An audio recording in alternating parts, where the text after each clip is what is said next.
got an issue with people pretending they like what they don't. Please don't bring up my issues unless you gon' deal with your own. Please don't try to pretend like you keep it real though. Yeah, it's funny that you got a lot of money, but that money doesn't buy you skills though. I don't care if I am on the billboards, on the killing spree, I'm about to kill more. Got a chain on you pay the mill for. I mean, what? Yo, what is going on, y'all? It's your boy VeLL, back with another Mobile Legends build video, and I know a lot of you all have been asking for my Yi SunShin build that I've been choking Pentakills all day with. So yeah, I wanted to give you all that build because yeah, it's a really good build. I think it's very, very good. Obviously, I've been doing pretty well with it, and the crazy part about it is this is actually a troll build. This is not actually the build that I would use seriously, but I've been using it seriously. So I think it's went from more like a troll build to like a serious build. But I have made some modifications with it. So I've got 2 quadra kills already with it, and both times was a choke pentakill. And basically I've changed it for both. So the first one I'm gonna tell you the difference once we get to that. So let's just get into the build, and then I'll tell you all the stuff that I have to say about the build thus far. So getting into the build, just to tell you what I'm using. I'm using Tooth of Greed. Now obviously I want the 75 physical attack and then the 25% life steal, because that's very, very huge for any marksman, because you have to be able to recover your health. Because I don't go for health items. It's not my job to be super tanky or have a bunch of health or anything like that. It's simply my job to get kills. So I don't go for those things. I don't go for things like health. I don't go for things like boots, as a lot of you may know. And yeah, that's just not something that I do. I know a lot of people disagree with it, but those same people come head on against me and they get destroyed because of the simple fact that they have boots. So it's impossible for them to do as much damage as me or attack as fast as me, because if you're using armor here and you're using boots here, and I got 2 damage things in those slots, you just can't deal damage like me. You can't recover health like me, and it's logical. It's just you have to think logically about everything that you put on your build and why you're doing the things you're doing. Don't just do something because everyone else does it. And that's why I like to take the time to explain my builds to you all, so you won't just copy. That's why at no point in my videos can you find the full build, because I don't want people just copying my build. I want you to understand why you're using what you're using, because if you're just copying people's builds, then it's still possible for you to be trash going into games using builds that you don't understand. But anyway, we're moving on to this is the thing that's going to be different within the 2 pentakill builds. So for my first pentakill, I had 3 Thor stings on. Now that was the first time that I I choked my pentakill. I had 3 Thor stings. Now I only use 2 Thor stings. Now Thor stings give us 30% attack speed, 8% movement speed, and 20% critical strike chance. And then it also does a little bit of damage through lightning after every couple of attacks. Now I want to repeat again, on this build that I'm telling you about right now, I only use 2. And the reason I switched from 3 to 2 is because with 3 I was attacking super fast. So yeah, that was really good. But what I didn't like was I wasn't doing a lot of damage. So yeah, I was doing, it kind of actually supplements itself because of the fact that I attack super fast, but I still wanted to do a little bit more damage. So I decided to settle for 2 Thor stings.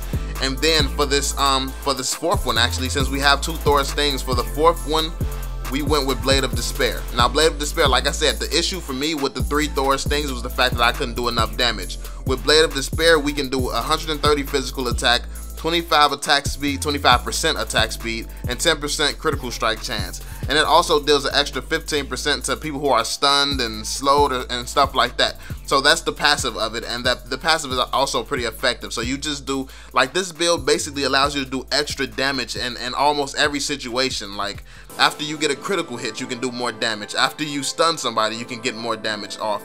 And yeah, it's just really good for those reasons. It's just everything is focused towards the one common goal of attacking fast, recovering health, and attacking hard, doing a lot of damage. And this build is more focused on attacking fast, because no matter what, one thing that I've learned is if you're attacking slow, yeah, you may do a lot of damage, but if you're just attacking super fast and you like take a cut when it comes to the damage, you're gonna recover all that health. So like if you saw on that pentakill that I choked, I had like a tiny fraction of health and I was still taking people on. And the reason I was able to do that is because even though I wasn't killing people as fast as I would usually kill people with my builds, I was getting that lifesteal back. I was getting lifesteal back super quickly because of how fast I attacked. So yeah, that's something that I've actually learned with these recent builds I've been working on, is that attack speed really does do a lot, especially when you have lifesteal. So moving on from Blade of Despair, next we're going with Blade of Destruction. Now Blade of Destruction gives us 75 physical attack and 20% critical strike chance. Now this is the passive ability that allows us to actually do a little bit more damage every time we hit a critical strike. So our physical attacks do a little bit more damage when we critical strike somebody. Now this is very, very huge because with this class, with this build setup we're doing, we're actually having a lot of critical strike on this build. We have a lot of critical strikes, so we have a higher chance of doing critical strikes, and since we do critical strikes so much, we're basically just always hitting like crazy amounts of damage. We're basically always doing a lot of damage. Basically we're doing extra damage because of the way this build is set up. And last but not least, we have Fallen Sword. Fallen Sword gives us the 45 physical attack, the 30% attack speed, and the 10% lifesteal, and it also makes our basic attacks deal a little bit more damage based on the, who we're attacking, their HP. So this also does a little bit more damage in that area. Now let me break down. I know a lot of people always say you don't use boots, you're a noob and stuff like that. A lot of people always cry about the boots. That's one thing that I see consistently.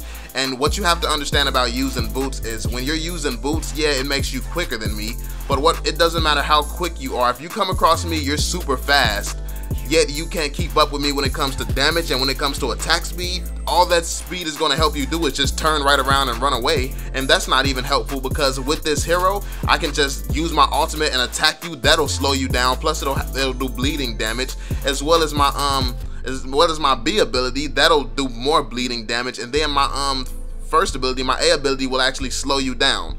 So there is really, boots will not help you because of the stuns and stuff. Like it's so many stuns. It's so like basically the best defense that you can have is a smart play style. It's basically just putting yourself in situations where you won't get caught often. Like yes, you're gonna see some gameplays where I get caught off guard and I can't escape because I don't have boots, but that's just certain things that you have to put up with if you want to have a build and be very effective with a very powerful build, as opposed to preparing for something that may never happen. Because it's not likely that I'm going to keep running into situations where I need boots because of the simple fact that I play smart. Really, that's the biggest point that I want to focus on right now. I play really, really smart. I play very, very passive. I always stay under towers. And that's one thing that I see a lot too. I see people, they get so caught up in killing one people. Like let's say I'll be looking on the mini map. I'm always in the middle also. That's one thing. I'm in the middle now. So I see people at the top and bottom, they're always pushed up towards the enemy tower. They're trying to take down towers and stuff, doing damage here and there. But you have to understand that the game, that's not how I like to play the game. I don't play the game by doing a little bit of damage here, doing a little bit of damage there. I just want people to stay alive, and that's the issue that I see people struggling with, because they don't stay underneath their towers. They push up and try to take down other towers, when if you all survive and don't die until end game, you're going to do so much damage you can basically take out a tower in 5 shots anyway. So we last to late game, and then we go take out towers very, very quickly. Like all we got to do is wipe the team, take out their towers. We can basically wipe the team and take out every tower before they come back alive late game. And that's how powerful you become. That's why it's important to take the time to feed. Like everyone wants to get in these early on engagements and stuff, and that's just not how I like to play, because I think about the long game. I'm patient, and that's just something that I don't see from a lot of players. A lot of players are not patient. They're very impatient. So they push up on the enemy towers, and then they get ganked or something, and then they start going down. And then they make the same mistakes over and over again, when if they would have just stayed by the tower, that gank would have never happened. The enemies would not be getting fed. And basically all you have to do is take the time to feed your ADC, especially when it comes to me, because the one advantage that I have right now is the fact that everyone uses boots but me. Everyone literally uses boots, and I didn't even mention the fact that Yi SunShin's A ability allows him to jump back and dodge out of damage. Like if you saw my last video after the 2 Pentakill clips, I actually added this clip where I destroyed Zhao. Zhao tried to come up from behind. I literally did a flip behind. He was running up behind me. I flipped in the air. Then he ended up in front of me, and I was behind him. Like you can do crazy stuff like that with Yi SunShin. Like Zhao, I knew he was gonna dive at me, and I thought he was gonna try to pull me or something. So I literally flipped over his head and destroyed him. Like I added that clip in there just so you all could see the type of stuff, the type of mobility and stuff this guy is able to do, because he's a really, really strong hero. if you learn how to play them right. So a big piece of advice I have for you is try to get fed, try to play with at least 2 to 3 people, and just take the time to get fed. Don't be super aggressive. Make sure the people you play with aren't super aggressive. Of course you can't control whoever you get teamed with, but if you take the time to get fed, you can win the game easier late game. I'm the type that likes to go to late games. I know there's some teams who do strategies where they like to push up very, very quickly, get a bunch of kills quickly. Like when people are jungling, they'll come over and try to kill everyone. But you have to keep in mind that if that does not work out for you, if the team is smart enough to avoid that and smart enough to avoid dying, you just basically wasted your time walking over there when you could have been farming minions. So basically it's a trade-off depending on how you want to play. So different strategies work for different people, and that's why I talk about my build so in depth like I do, because I don't want you all just using my build. Because if you're the type that likes to push up and try to attack the enemy team very, very quickly, using my builds probably will not work for you. It's probably going to put you at a disadvantage because my builds are most effective late game. Like that's why most of my gameplays, you see, I start taking off more so around like level 10 to even 13. Like I'll go without a kill. Like so I was in a stream one time, one of you all mentioned that I didn't have a kill and I was like level 10 or 12, and by the end of the game I had the most kills out of anyone in the game. Because it's all about the patience. If you take the time to get yourself fed, it's going to come in time. All the kills is going to come in time because you're going to be the strongest one. So my biggest advantage right now, the biggest advantage that you're going to have if you run this build is that you're not going to have boots on. Because late game, yeah, they're going to be fast early game, but what good is fast going to do early game if you do more damage? They cannot face you head on without a team, and if your team protects you, you can damage everybody, but you can do more damage than anybody in the game. Basically you can basically do more damage than anybody in the game. But that's pretty much it, man. I don't want to keep talking your ear off. This is the build that I use. If you want to try out the first Pentakill build that I used with the 3 Thor stings instead of Blade of Despair, that actually works really good too. I've been trying to test them back and forth to see which one I like best, and this is actually the one that I stuck with so far. So yeah, that's pretty much it, man. I hope you all enjoyed this video. I hope this I hope that breaking it down the way that I do actually helps you all understand why I make the decision that I make, because it's very important.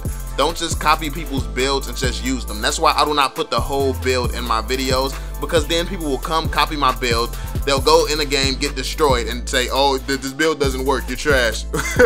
No, it doesn't work like that. If you want to use a build that I would use, you have to play as I would play, or otherwise you're gonna find yourself in situations where you can't put yourself at risk and not use boots. If you don't use boots and you keep putting yourself at risk in certain situations, you're gonna get destroyed. I don't put myself in those type of situations, so you have to play similar to me. But yeah, that's pretty much it, y'all. I hope you enjoyed this breakdown. I hope you enjoyed the build. Let me know in the comment section how you like it, if it works out for you.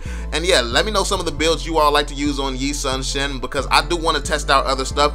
I enjoy playing with different builds. I enjoy running tests and stuff like that. So yeah, let me know your builds in the comment section. If you're new to the channel, be sure to subscribe, drop a thumbs up on the video if you enjoyed it, and I will catch y'all on the next one, man. Peace out. You don't like me, what the fuck do I care? I get money, what the fuck do I care? I was posted on the block where try to rob and you get shot there. I'm a monster, I'm a goblin, I go hard in, I'm a rocket. I spent 13 on the wallet, just a black card in the wallet. Fuck a car key, plus the started. Thought I told y'all I'm an artist. Got a bad